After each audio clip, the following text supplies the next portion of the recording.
Pour commencer, on va se mettre d'accord en termes justement de sémantique, avec ces mots qu'on peut entendre un petit peu de partout et qui peuvent être un petit peu difficiles à distinguer. Est-ce que tu veux bien nous lire les différentes Ouais. définitions? Ouais, on est OK, on part là-dessus? Allez. Mon âme. L'âme, du latin anima, souffle, respiration, est le principe vital et spirituel qui anime le corps d'un être vivant, humain, animal, végétal. Alors, la source, c'est Wikipédia. Oui, je me suis Conscience pas fatiguée. supérieure, source, champ d'information originel. Mon ego. L'ego désigne la représentation et la conscience que l'on a de soi-même. Il est considéré soit comme le fondement de la personnalité, notamment en psychologie, soit comme une entrave à notre développement personnel, notamment en spiritualité. Toujours Wikipédia. Moi qui le dis. Ouais, c'est Wikipédia qui le dit. Conscience identitaire, champ électromagnétique. Mon esprit, particule de ma conscience supérieure et de ma conscience identitaire. Je suis un esprit dans un corps physique. Ok. Il y a déjà une énorme différence entre l'âme et l'ego. L'âme, comme vous l'avez compris, elle peut se réincarner, donc elle a plusieurs tours de game, quoi. Elle peut venir jouer plusieurs fois pour augmenter justement l'expansion, pour rester en expansion, d'accord? Alors que l'ego, l'ego, il a qu'un tour de jeu.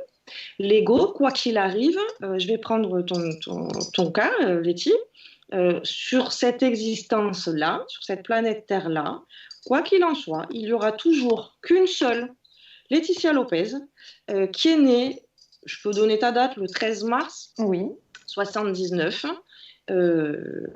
de ce papa, de cette maman-là, à ce moment-là de l'évolution de l'humanité. Il n'y en aura jamais deux.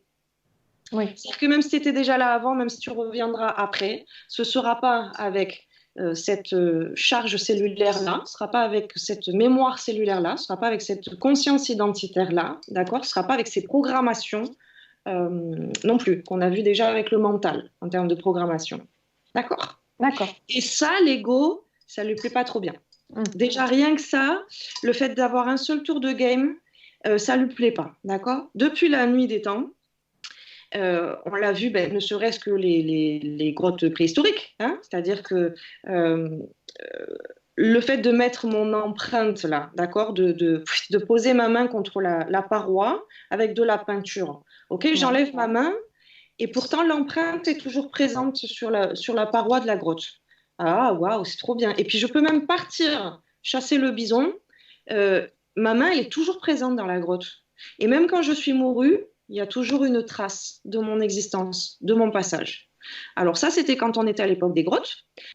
À aujourd'hui, on n'est plus dans les grottes, mais aujourd'hui, on peut voir des grands monuments comme ça. Là, c'est pour ça que je voulais vous faire le geste. Grands monuments, très très grands, très très grands, très très grands pour montrer que j'existe.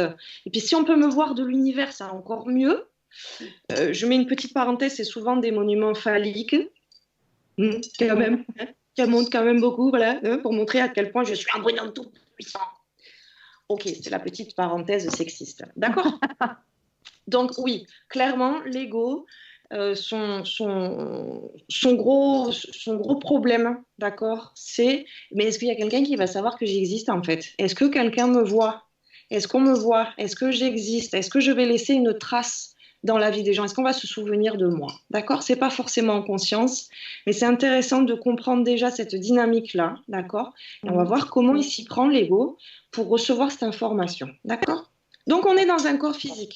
Qu'est-ce qui me permet dans ce corps physique d'avoir l'information que je suis vivant? Qu'est-ce qui me permet dans le corps physique d'avoir l'information que je suis vivant? Je suis vibrant. Poum poum, poum poum, poum poum. Je vis, je vibre. L'ego, il se nourrit de quoi? Il se nourrit des émotions. Tant que je vibre, je vis. Tant que je peux manger de l'émotion, ça veut dire que je suis en vie, que je suis vivant, je suis vibrant. Vraiment, retenez ça, c'est l'essentiel sur comment nos égos peuvent nous malmener. Ils bouffent de l'émotion, ils mangent de l'émotion, l'ego, d'accord? Ils mangent la nôtre ou celle des autres. La boule à facettes, pour moi, cette image représente parfaitement notre âme. Ok, j'espère que ça va vous parler à vous aussi, hein, avec ces différentes petites facettes. Je ne rentrerai pas aujourd'hui et dans ce niveau 1 sur la notion de multidimensionnalité, bien qu'on est quand même déjà un petit peu en lien sur ces concepts-là, d'accord? Mais c'est une image qui est très parlante pour représenter ici quoi, une âme, comment ça se passe. Bon, on va imaginer une facette. Je vous demande un petit peu d'imagination. On imagine une facette égale une vie, d'accord? L'image que je vous ai mise sur le côté là, c'est on voit quelqu'un en train de jouer aux jeux vidéo. Et bien ça, c'est votre âme. Avant que l'incarnation démarre, eh ben, elle a pu se fabriquer son petit avatar. Comme vous avez les dessins là en bas. Ok, est-ce que je vais être un garçon cette fois-ci? Est-ce que je vais être une femme? Ça va être quoi ma couleur de peau? Elle choisit absolument tout. Il n'y a pas de hasard. Il n'y en a pas. Cherchez bien, il n'y en a pas. Donc, elle va choisir absolument tout ce qui va être le mieux disposé à vivre les expériences dont elle a besoin pour augmenter son champ de conscience. Donc, vous l'avez compris, pratiquer, son champ d'expérience. Hein, parce que ça, je vous l'ai suffisamment dit.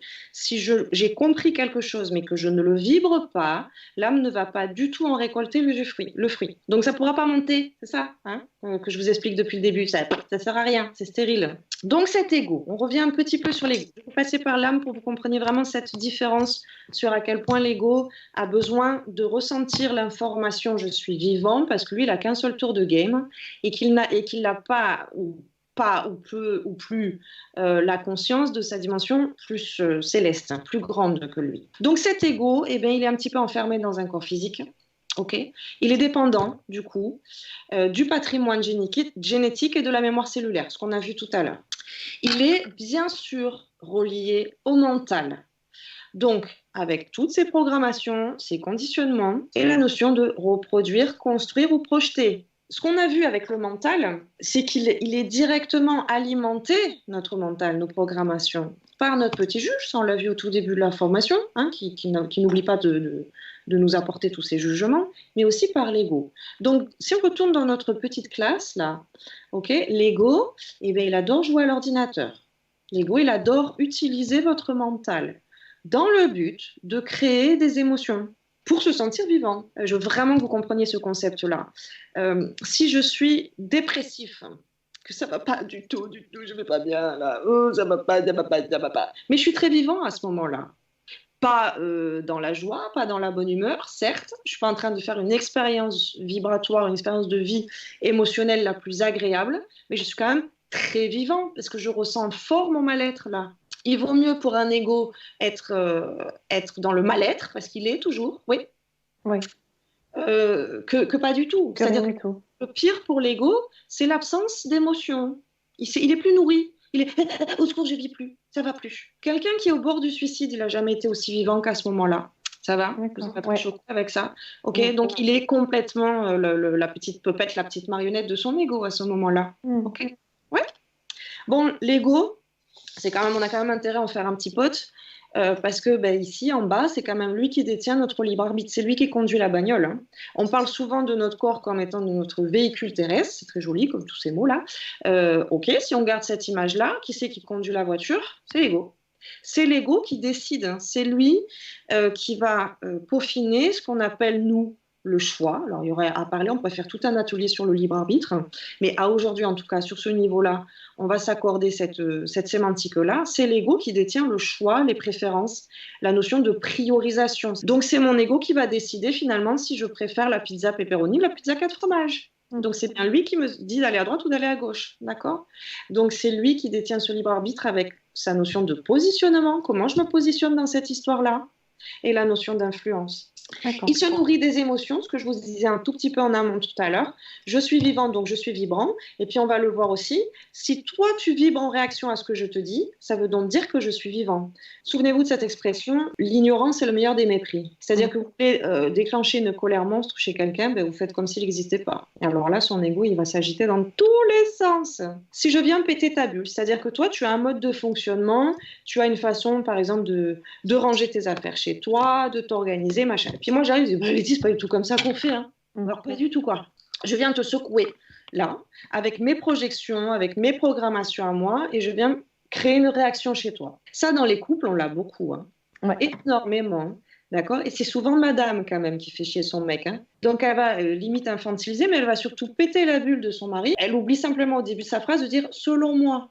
Selon moi, je ne sais pas si je vous l'avais déjà dit dans les mots magiques, ça va nous permettre vraiment de remettre chacun à sa place, hein. Oui. Selon moi, on met les pulls avec les pulls et les jeans avec les jeans. Maintenant, je suis déjà avec cette petite phrase-là, avec ces petits mots-là, selon moi, je suis déjà en train d'autoriser l'autre à être différent de moi.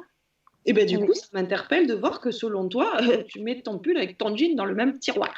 Bon, si j'arrive comme ça, en bousculant un petit peu tes codes, forcément, tu vas être en réaction. Ça va te créer une émotion. Et qui c'est qui va manger? Miam, miam, miam. C'est mon ego. C'est l'ego. Ça me donne l'information que je suis vivante puisque tu es en réaction quand je suis face à toi, quand je t'envoie quelque chose. D'accord? Tu n'es pas dans l'indifférence. Ça va, cette notion de manger les émotions? Ouais.